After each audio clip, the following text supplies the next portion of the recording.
Howdy, welcome to No Joke Survival. Preparations for the average family. I'm Jason Hill. I'm James Blackburn. And I'm tall! Yay! I'm Danny Linsky. You guys should probably stand. I feel almost awkward being, okay. All right. Today's episode, we're going to talk about social networking and why it's important in case of a crisis or a disaster situation. And one thing I'd like to offer of why I think it's important is because groups thrive, strength in numbers. As an individual, in an emergency situation, you might do okay, but you do a lot better if you have a group that you can trust with you. Yeah, and there's a lot of factors to that because, you got to sleep eventually. And so if you're by yourself, you don't have that protection factor. Whereas in a group of people, you can kind of rotate out the sleeping order and have someone always watching your back kind of thing.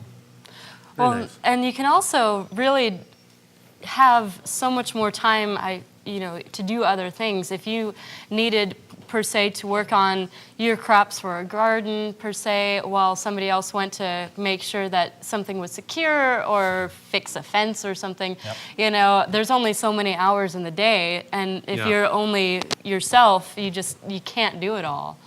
That's very true. And with a group, you could have a wide diversity of skill sets and different talents that people may have. Like Jason here, I would trust him to clean our water, prepare food, anything that requires mountain stuff. Yeah. And whereas I might do better at talking down a wild animal with my humor. Or the guitar playing. Yes, the guitar playing. Soothe the savage. You're like, yeah, we need some venison for dinner. Don't worry. Guitar. I'll kill him through kindness and love. It's real important to have friends and neighbors and to get to know people in your community that you might be able to help out.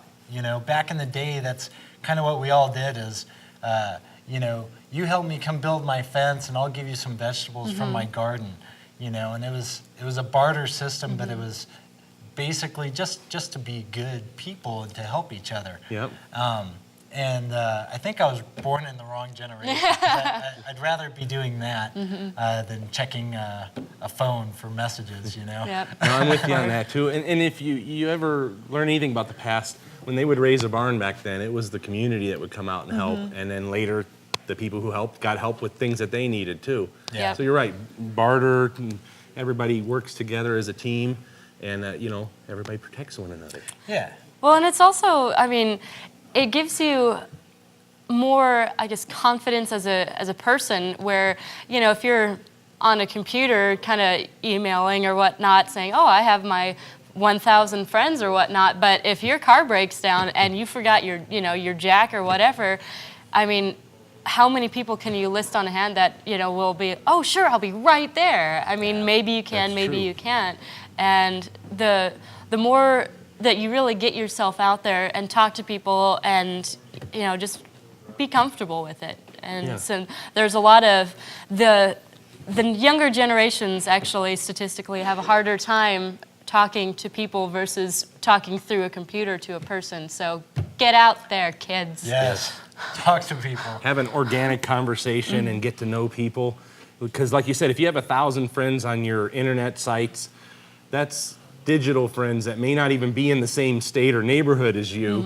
So it's better to have folks like the three of us together. We all come together and help each other. So if there ever is a zombie attack, and you guys aren't zombies yet, you gotta come to your house. So. I'll be there. Well, and like cooking, I'm actually a fairly decent cook, but for people that do like canning and preserving, that's one of those things. I could maybe trade my skills for some good peach preserves or something. Yep. That's very true, yeah. I'll give you something from my garden if you can can it, and we'll trade it up a little bit. Yeah. So. Very, very true. And that's what's nice when you get a group of diverse people like that. It doesn't have to be paper, green money to get the job done. It can be a barter system. So. Yeah. And, and the other thing is when you're by yourself, after a while it just kind of gets lonely. You don't want to kind of lose your sanity and having the interaction with people. Yeah, I agree. So when we come back, we're going to go into more depth about ways ways that you can start to social network the real way. And we're also going to discuss some ham radio, which is a good communication tool. I understand we have a guest for that. We do. I keep thinking ham, like quite literally like ham radio. Not a ham and but- cheese.